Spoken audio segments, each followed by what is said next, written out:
Hi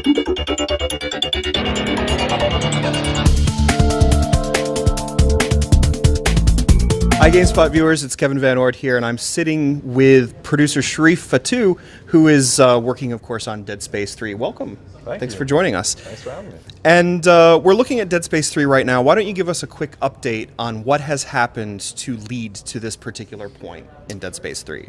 So where we're picking things up here, Isaac has kind of come with this crew to rescue Ellie.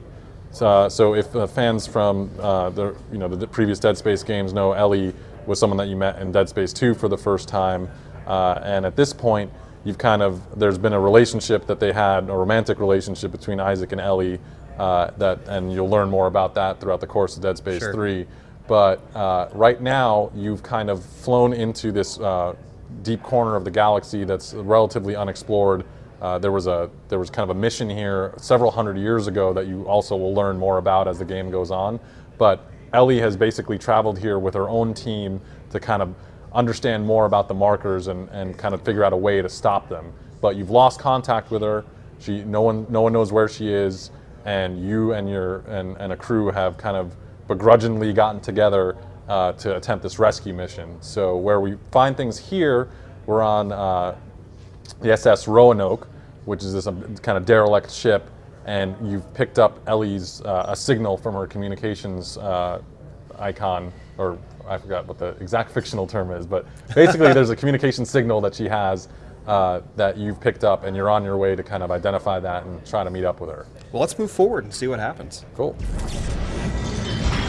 You've just entered the ship.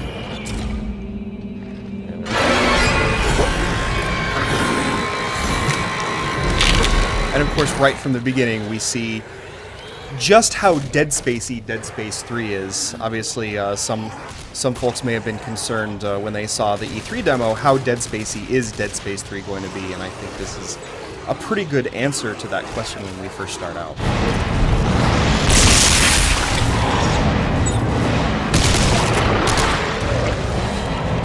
Some good use of stasis right from the beginning here. Ouch. Nice little impalement action. One of my favorites. Bravo. What is it? What's going on? I just got jumped by what's left of the crew. What? No. Now, if you are a Dead Space veteran, coming into Dead Space 3, is there anything that you might immediately notice in terms of how Dead Space 3 differs from its predecessors? Well, right off the bat, I mean, one of the key things is some of the weapons that you have. You'll start off with this MAC-10, which is kind of a military-type weapon. But you will, and we have a whole weapon crafting system that will open up as the game progresses. But immediately you're kind of used to seeing, there's some different weapons that you haven't seen before that I think a lot of players will I think find refreshing. That, okay, so I have kind of my old favorites, and now I have all these brand new toys that I can play with. And as the weapon crafting kind of opens up, you'll see how many more options you'll have to blast away those necromorphs.